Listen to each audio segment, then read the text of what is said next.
It's my feel-good breakfast show.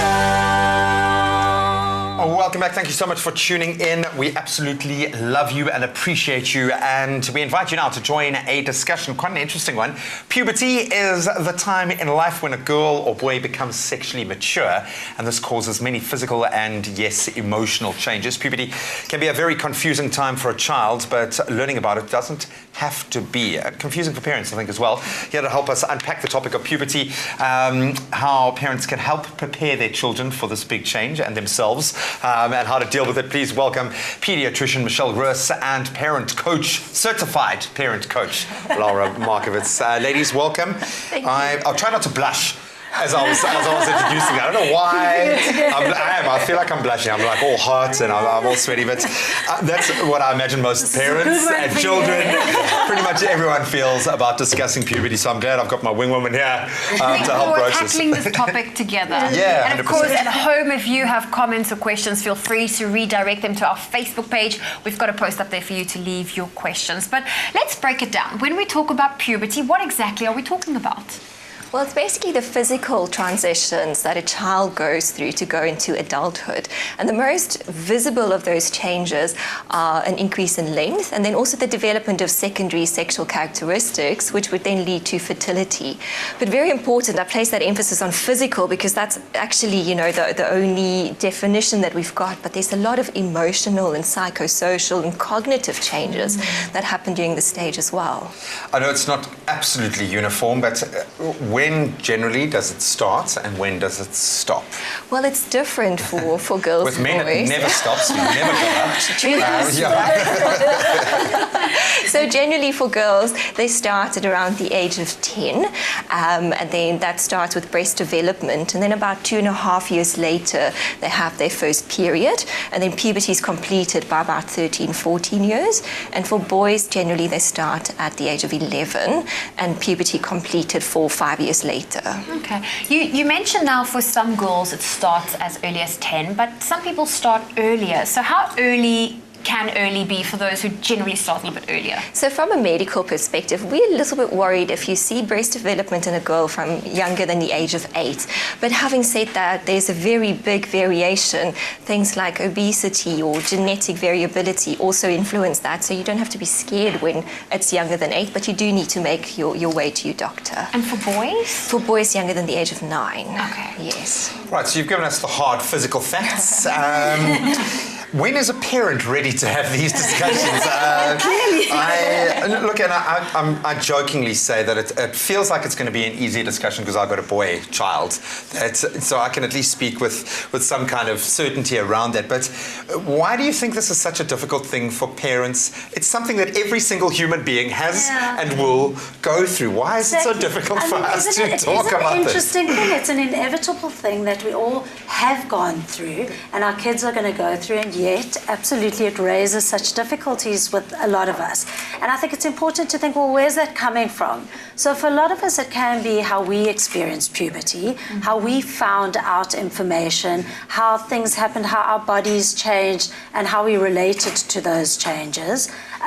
If there was shame associated with it, if we had difficulty. So it can be a range of having a really positive experience of puberty to having a really awful experience. So we've got to be careful as parents that we're not, of course, projecting our experience onto our kids. And then, of course, we're going from having these mostly cute and cuddly, can't guarantee all the time, children, and suddenly they're changing. Yeah. And so for a lot of parents, that's quite hard for them to transition and realize that, suddenly my child is going from one state of being that I've known and I've loved, and suddenly there's something happening that I'm not quite understanding, that feels quite confusing, that I might have my own associations with, that can sometimes feel really difficult. But I think the important thing is that no matter how difficult it feels, we've got to take a deep breath and we got to inform ourselves, and we have to be. Otherwise, having those society will step in conversations. and start educating on your behalf. Social media will do it. Absolutely. Yeah. Well, I wanted to know, as a parent, when your child starts going through these things, what can you do to help them navigate it a little bit Take better? the edge off. Or just to, tell them they're okay. So, and I think it's key. I think, well, first of all, I think we need to be having those conversations even before they're going through puberty, and as Michelle said, Definitely it can be before. happening sort of as young as 8 or 9 with some kids. So we actually need to be having these conversations before that's happening in a preemptive way. And when I'm saying that, it's not we're sitting down to have the talk. Don't make it a thing. And doing, it's in the way that we're talking to them from when they're little, when we are noticing their body, when we are naming body parts, and not doing it in a shameful, embarrassing way, but we're starting to create awareness around bodies, around changes, how a child's body looks, how an adult's body looks. So that sort of stuff is happening way before puberty actually kicks in. And then most importantly, what you're alluding to is actually to normalize it, to allay their fears, to make sure that this isn't a shameful, scary experience, because it is something different. And we want to make sure that it is demystified and it is normalized. And as you say, there's a lot of information that's being bandied about on social media and on the playground. So we want to inform our kids. And the reality is, they want to be informed. There have been studies done. I know Always did a study in 2017 where they surveyed a whole lot of teenage girls, and 59% of those kids said that they wished they'd known more before they hit puberty, so that they knew what was happening. So our kids, they want to know. So those deep breaths are important. Yeah, man, and the joy keeping of it is- ourselves informed and knowing what's going to happen to them. Yeah. And luckily, we all have gone through it. So you can talk about it. And I would always say, use your own experience of life as that reference point, and just make it, just like we speak to our children, like equals when we're talking about their emotions, about the troubles that they are going through, so they don't feel undervalued or validated. Then this is exactly the same opportunity. A chance for parents to get rid of their baggage. So we're going to continue our discussion around puberty in just a moment. It's my feel good breakfast show. Well, we continue our chat around health, and this morning putting the emphasis and focus on puberty, something we all go through. We are joined by Paediatrician Michelle Roos and certified parent coach Laura Markovitz joining us in studio as we continue this conversation. It's a very interesting one because, like we said, it's something that needs to be normalized. It's nothing to be embarrassed about or to get awkward around. Completely, right? Okay, we're ready to talk about puberty. No, but maybe it's a good sign that it does matter this much to us, because it is quite serious stuff. When you talk about how we can carry that baggage with us for our whole lives if we don't handle this stage of life properly. But it's also an opportunity for us to kind of inhabit our bodies, to get to know our bodies. As a guy, your muscle mass is increasing. There are all sorts of things happening where you're becoming the man that you want to become. But there are also some strange things going on. Your body is changing quite radically, whether you're a girl or a boy. What are the first signs for a guy that puberty is kicking in? Apart from the voice. Which did happen to me. That was probably the quietest I've ever been in my life. Yeah. So the first sign that we actually physically can detect is an increase in the testicular size. Obviously, the hormonal changes precedes that by a couple of months, but what we can first pick up, at the doctor's office or yourself, is an increase in the size of the testicles. About 6 months later, penile growth starts increasing, and you start seeing some pubic hair as well. Okay, and for the ladies, what are some of the first signs for girls that they're now entering into puberty? So the first thing we can pick up is an increase in the breast size. The breasts start developing, and this is often a very critical stage for girls. They're very self-conscious. It can be quite tender, and also there can be a difference in size of those breasts, and even for a couple of months, one being a bit bigger than the other one. Okay. I was personally a late bloomer, so I do not fit your statistics here where they say girls should, by the age of 13, have started their menstrual cycle. Well, that's the first conversation you can have with your daughter. That's the first reference point. I was a late bloomer, but Is there something as too late, like parents should be worried if their daughter or sons haven't hit puberty by a certain age? Yes, most definitely. So you're quite right. Menstruation tends to start from the age of 12 or 13, but there's quite a big range. If you haven't seen any changes in your body at all for a girl by about the age of 12, so no breast development whatsoever, and then for a guy at about the age of 13, if there's nothing much happening, then you should go to your doctor. Do we see an increase? Because I think we are seeing children shifting past childhood, going straight into adolescence, in terms of what society is kind of thrusting on us. Are children achieving puberty earlier now? Is there any kind of trend in that space? Yes, there's quite a bit of research that's been done about it. So we do see that children start puberty a little bit earlier, and there's also a big genetic variation. So in the United States, for example, they've got different charts for African American and for Caucasian children, because African American girls especially tend to go into puberty a lot earlier. And then things like obesity, I mean, nowadays we've almost got an obesity epidemic that also makes children go into puberty earlier. Is it possible what we're currently consuming, our diet, is affecting our puberty? So yes, there is some research about eating processed food and a lot of soy exposure, estrogen exposure, but more so than that, it's obesity. Eating that food and becoming overweight or obese and then leading to early puberty. So just to kind of help to educate or kind of arm our parents out there, for me, puberty meant acne. Which was hectic at that stage when you're a young guy in that space, in a very social space. So there were a couple of things that did have some pretty heavy repercussions for me, because kids can be nasty, or maybe the social environment can be nasty. I don't want to make it sound like individuals, but what are some of those things that can hit you hardest, the negative repercussions of going through puberty? Not that puberty is a negative thing, but some of those knock-on effects that could possibly. So I think it's so important. I mean, what Michelle has just explained is that things happen at different times. Yeah. So it's so important to be instilling that in our kids. Things happen at different times for different people, and you can use examples in their childhood so far. Well, your brother walked when he was this, or you got rid of your dummy when you were at different ages. So we do things at different times. So just to remember to normalize those things, because as you've just said, sometimes you don't fit into the stats, and it's not a worrying thing, but to remember that, actually to put that into perspective. So particularly when things are happening earlier than others, the changes are very overt. So you do stand out, and there are differences. So particularly those kids, it can be quite hard for them to be dealing with those changes in the face of their peers looking and feeling very different from them. So we want to prepare them.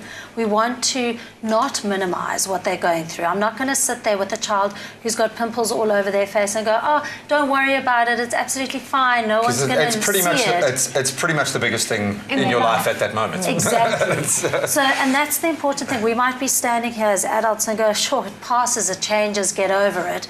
But the reality is when you're in it, and it's incredibly real, and it's a horrible experience. So we have to be empathic in terms of helping them know that we see and understand, and that it's very hard for them, and then to address it.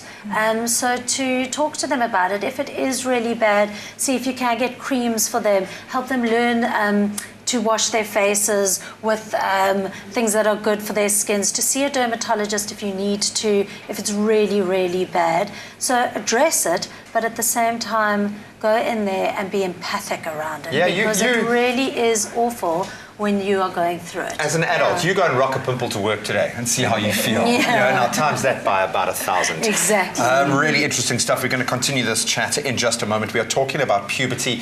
We've spoken about early onset puberty. I'm quite keen to find out if there would be a need to prevent that, if there are ways of preventing that, if there's a health kind of repercussion there. But you can post your comments. Maybe you're going through something really that is you're grappling with at the moment regarding puberty as a parent or as a young person. Hit us up on our Expresso Morning Show Facebook page. We'll see you in a moment.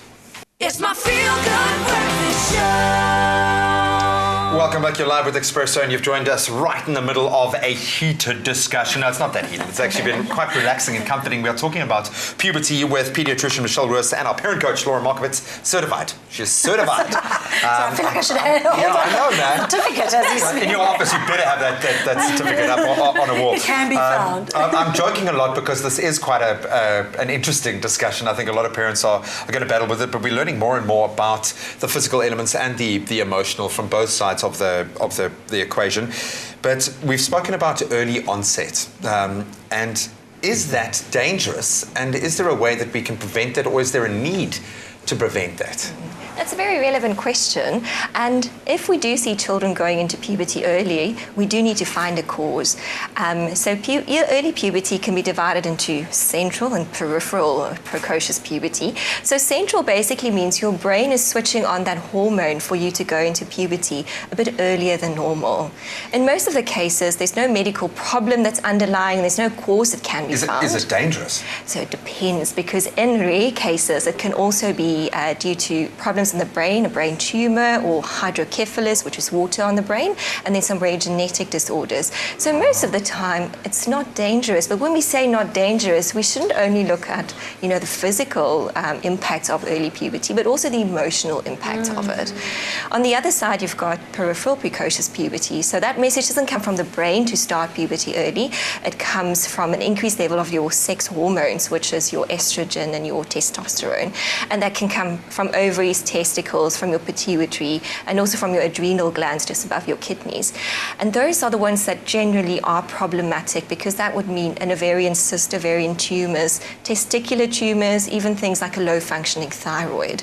So definitely, it depends on what the cause is. If you're just going into puberty early and, it's maybe 6 months or a year early and your mother also did, and, then we don't tend to do anything about it. But the earlier you go into puberty, the more we need to investigate and do about it. How early should you be alarmed? So we say go to your GP or your general pediatrician, girls less than 8, boys less than 9 that have started with signs of development. And Laura, as a parent, how do you know that your child is ready to handle, especially if it's early onset puberty? How do you know they're physically and emotionally ready to deal with those changes? And I think that's such a hard question, because it's, as we're saying, it's happening. So it's not something that we can then go preempt and go, okay, are you ready? And so we've got, pause. which is often what we'd like to do in parenting, would be quite nice. And I think there are some physical ways that can help children if they're wanting to stunt that happening, and maybe Michelle can so there are medical interventions where we can give therapy to decrease those hormone levels so that we can prevent puberty from progressing. But that obviously we look at the cause of why your puberty is starting early, the age at which it starts, and also the height of the child, because the earlier you go into puberty, the shorter you're going to be, and also how fast puberty is progressing for that specific child. So we look at all those factors before we say, okay, definitely treatment, or no treatment, let's just let it progress. So interesting you mentioned that, because when we were in primary school, well, I was in high school, but our friend in primary school was the tallest out of everyone, and if you look at all of us now, she's the shortest. So she hit it first. Yes. Yeah, very interesting. Yeah. So I think, just to add to that is, obviously there are things that can be done from a medical point of view, but you're going to take into account where your child is at, and you've got to look holistically at what's happening with your child, and then to prepare them. So to talk to them, use simple language. This is something that generally happens to older children. It's happening to you now. Explain it to them. Don't just wish it away and sweep it under the carpet so that they don't know what's going on, because it's so important that they do feel empowered with the knowledge of what is going on in their bodies. I'm glad you used the word empowered, because that speaks to a broader conversation or a tone in your relationship that has already paved the way to be able to do that. Yeah. How do we start those sorts of conversations early on? Is it something that we do even as a toddler? Are we needing to speak to our child in a particular way so that is the way that we engage? How do you set the tone? Hugely. So, yes, and yes. Absolutely. 10 points. That is stuff that needs to be happening from an early age. And I think,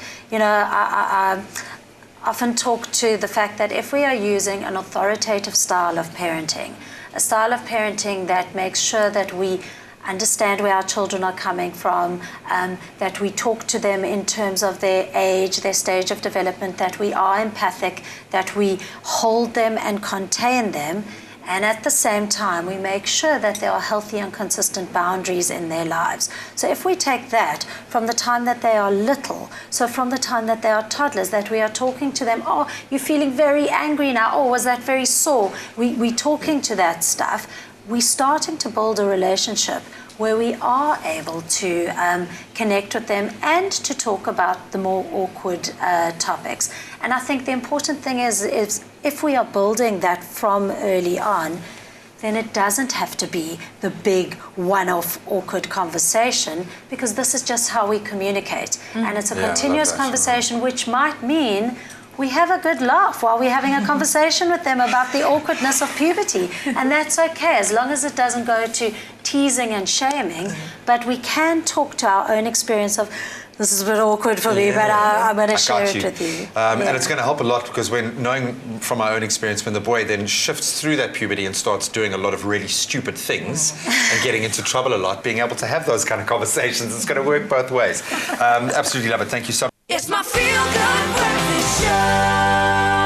Well, you know, on Tuesdays we talk health, and if you've just tuned in for the first time to your Feel Good Breakfast show, we are talking this morning about puberty when your child is of age, sexual maturity. We are joined by our certified parent coach, Laura Markovitz. She's with us, as well as paediatrician Michelle Roos joins us in studio as we unpack this topic. And we've had a lot to discuss because there's so much going on, not only in the body, but as the parent helping their child to navigate through it all. So, Michelle, you're also certified. I'm also I was just going to say, did you bring your certificate? It's a bit They have to come awkward. and show it before they come on air. That's all we force. I'm glad you used the terminology sexually kind of We're active. strategic. Because that's ultimately where the awkwardness and maybe the danger, the fear element comes in from a parent's perspective here, is you basically come to terms with the fact that your child is now moving to a phase where they are ready to have sex. When do we have that conversation? And I mean, do you agree with calling it the birds and the bees, or is that something that should be left in the 1930s? So, yeah. But when is the right time? Before, during, or after puberty? Yeah. long before. Yes, 100%.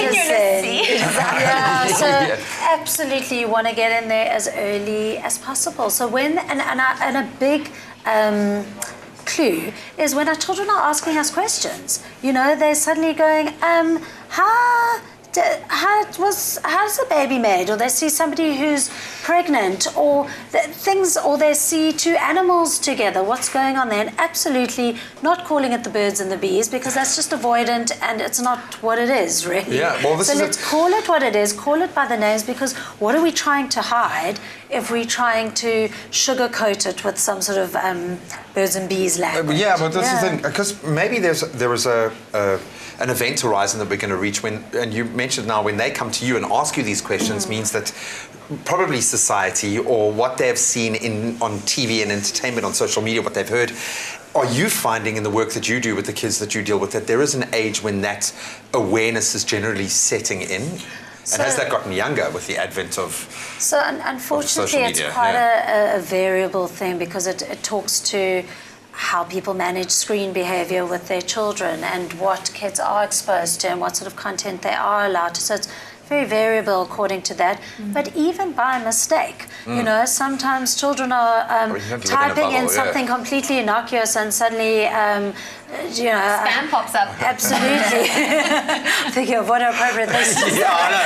I was Just also Rolodex and things. I'm just like, going to leave we it. don't have to give a working example for now. Not We gonna give an understand. We get it.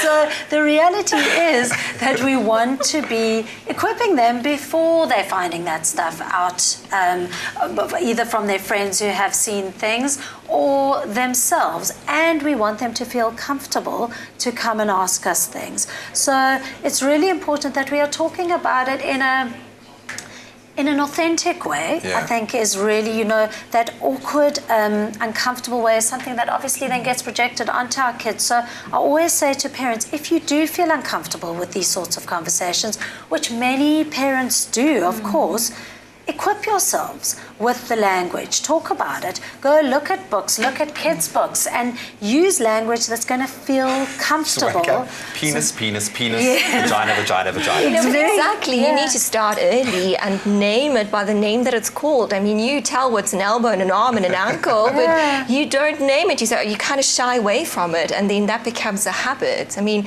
I would start even before children start asking questions and explain about boundaries, and so they have a perception about what is consent and how to touch and how am I comfortable with touching, and explaining where they come from with their birth story, and also in our society saying but there are many different birth stories, and not just focusing on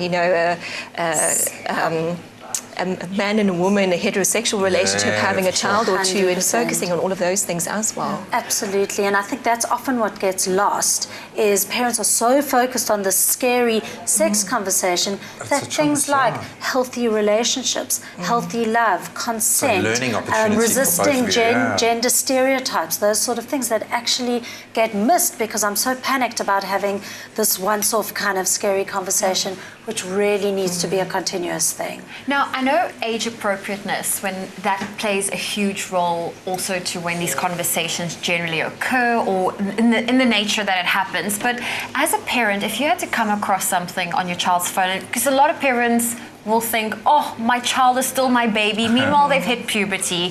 How can a parent also navigate their own mindset that my child's not young anymore? They are curious, but to keep it in a healthy, not make them feel ashamed manner.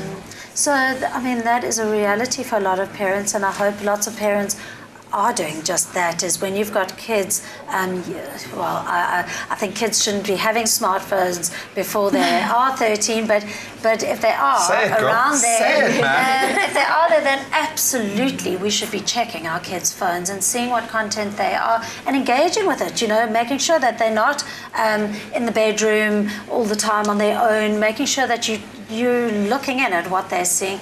And then if you do come across something, take that deep breath. It might Help be them something understand that what you they're weren't seeing, ready for them to be seeing, but then to address it, to go in there and to, if they are coming across porn, and So they this is the probably are. reality which kids are, the reality is that kids are coming across porn really young. The average age around 11 that kids are generally seeing porn, which is really, scary that that's what they're seeing.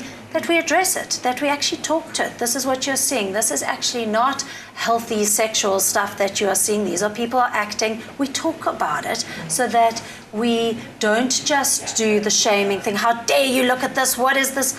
Because then I just go underground. Yeah, they're just going to and push then They'll shut you out. Yeah. So I'd rather do the normalizing, talk to it, and remember to not do the shaming stuff, because that really is key. We don't want to be shaming our children.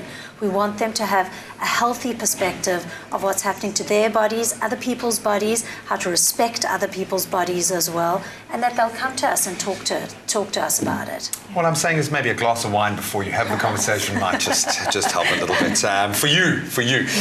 Ladies, thank you so much. That was really, really interesting. It makes me look forward to the next 14 years of bracing myself for when I'm going to actually have to have this conversation. But it is a conversation that chances are has started right now in the way that you talk to your child today, this morning. Treat them as an equal, but set those boundaries, help to be that authority, but also be that person that they can lean on as well. Well, we're going to take a quick break, so don't go anywhere on your Feel Good Breakfast.